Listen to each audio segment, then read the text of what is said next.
কলগাছিয়াৰ কান্দুলিয়াত যাতায়াতত ৰাইজৰ দুৰ্ভোগ। এখন পথে জলাকলা খুৱাইছে পথচাৰীক।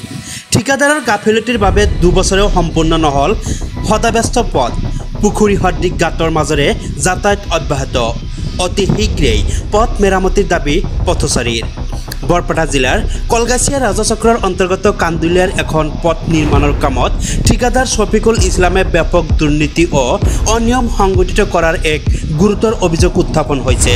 সৰ্বজনীয় ক্ষেত্ৰীয় পথ সংমণ্ডলৰ অধীনস্থ কান্দুলিয়াৰ পৰা গাৰালিপাম লৈ যোৱা পথছোৱা প্ৰায় 2 বছৰ পূৰ্বে অসম চৰকাৰৰ লোক নিৰ্মাণ পথ বিভাগৰ মুখ্যমন্ত্ৰী পকীপথ নিৰ্মাণ আঁচনিৰ 2022-23 বিত্তীয় বৰ্ষৰ জৰিয়তে 1,21 লাখ টকা ব্যয়েৰে 1.9 কিলোমিটাৰ দৈৰ্ঘ্যৰ পথৰ কাম শুভাৰম্ভ কৰিছিল বিধায়ক ডক্টৰ হাফিজ ৰফিকুল ইছলামে। কিন্তু শুভাৰম্ভৰ 2 বছৰ উকলি যোৱাৰ পাছতো ঠিকাদাৰ শফিকুল ইছলামৰ হেমাহিৰ ফলত বৰষুণ পৰাৰ পাছত পুখুৰী সদৃশ গাঁতৰ সৃষ্টি হৈ মৰণ ফান্দত পৰিণত হৈছে। নিতেও 25ৰ পৰা 30খন গাঁৱৰ হাজাৰ হাজাৰ ৰাইজৰ লগতে বিদ্যালয়ৰ ছাত্ৰ ছাত্ৰীৰ জৰুৰীকালীন বাহনসমূহ চলাচল কৰাত যথেষ্ট অসুবিধাৰ সন্মুখীন হৈছে। অতি শীঘ্ৰেই চৰকাৰ তথা বিভাগীয় কৰ্তৃপক্ষক ইয়াৰ উচিত তদন্ত কৰি পথছোৱা নিৰ্মাণ কাম সম্পূৰ্ণ কৰিবলৈ পথচাৰীৰ লগতে স্থানীয় ৰাইজে কাতৰ অনুৰোধ জনাইছে। আমাৰ কান্দুলিয়াৰ পৰা বৰবিটালৈকে যিটো ৰাস্তা, এই ৰাস্তাখন ইমান বেয়া হৈছে, আহিব নোৱাৰোঁ। খাল পাতাৰ এনেকৈ হৈছে, আমি যাবাই নোৱাৰোঁ। আমাক ক'ত ঠিকাদাৰ আমি নাজানো, ঠিকাদাৰ সোনকালে ঠিক কৰি দিব লাগে। আমি অনুৰোধ কৰিছোঁ ভালদৰে ঠিক কৰি দিব লাগে। ৰাস্তা মানুহ ইমান অসুবিধা আছে, শুকুৰবাৰ মানুহ যাব নোৱাৰা হৈছে, এনেকুৱা অসুবিধা হৈছে। তে আমি কৰ্তৃপক্ষক জনাই আছোঁ যে সোনকালে আমাৰ ৰাস্তাখন আৰু ঠিকাদাৰক জনাইছোঁ সোনকালে ৰাস্তাখন আমাক মেৰামত কৰি দিব লাগে।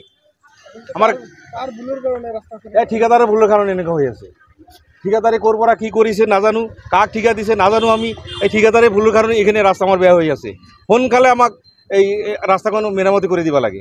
আর কান্দুলিয়া টু গারালিপাম যে রাস্তা আছে, এই রাস্তার ঠিকাদার শফিকুল ইসলাম কাম বন্ধ করে থৈ দিছে। তার কারণে আমার এই বৰবিটা, চান্দমা, কান্দুলিয়া, ময়নবুৰী এইবিলাক মানুহৰ বিৰাট অহা যোৱাত বাধাৰ সৃষ্টি হৈছে, বিৰাট কষ্ট হৈছে। বানপানীৰ সময়ত তেওঁ কিয় কামটো সহজে কৰিব পাৰিলেহেঁতেন, কিন্তু তেওঁ নকৰিলে। তেওঁৰ গাফিলতিৰ কাৰণে আমি কষ্টৰ মাজেৰে ভুগিব লগা হৈছে। আমি বিভাগীয় কৰ্তৃপক্ষক অনুৰোধ জনাওঁ যে ইয়াৰ সঠিক তদন্ত কৰি কিয় কামটো বন্ধ কৰি থৈ দিছে, এইটো আমি ৰাইজে জানিব নোৱাৰিলোঁ। কামখিনিত দুৰ্নীতি হৈছে, কিয় দুৰ্নীতি হোৱা নাই? ইমান দিন লাগে নেকি এটা ৰাস্তা কৰোঁতে?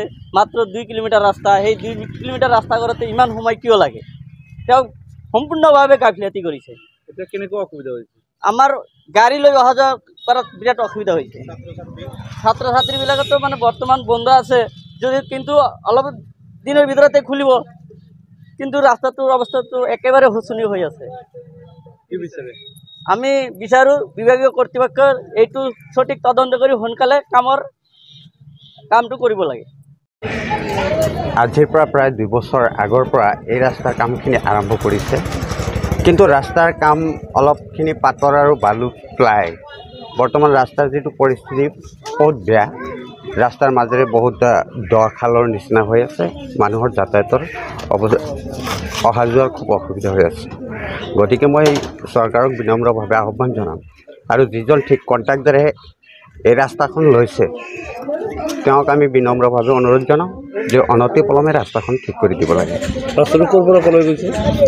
কান্দুলিয়া বজাৰৰ পৰা বৰভিটালৈ যোৱা যি ৰাস্তা, পকী হ'ব নেকি? পকী ৰাস্তা। আসসালামাইকুম, নমস্কাৰ।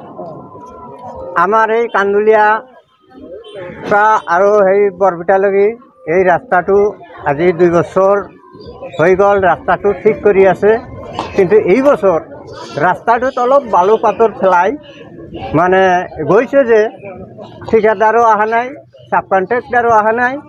কিন্তু ৰাস্তাটো এতিয়া এনেকুৱা বেয়া হৈছে, খাল পাকাৰ হৈ গৈছে, কিন্তু মানুহ যাব নোৱাৰে, গাড়ী যাব নোৱাৰে।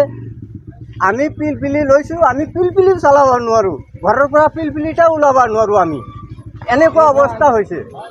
তাতে মই চৰকাৰক জনাওঁ যে আমাৰ এই কান্দুলিয়াৰ পৰা বৰবিটালৈকে ৰাস্তাটো আমাক ঠিক কৰি দিয়ে, যাতে আমি এইটো অনুৰোধ জনাইছোঁ। News desk report, any live. খবৰ মানেই এনি লাইভ 24/7 আৰু এনি লাইভ ডিজিটেল। যিকোনো খবৰৰ বাবে যোগাযোগ কৰক 9387734920 আমাৰ এই নম্বৰত।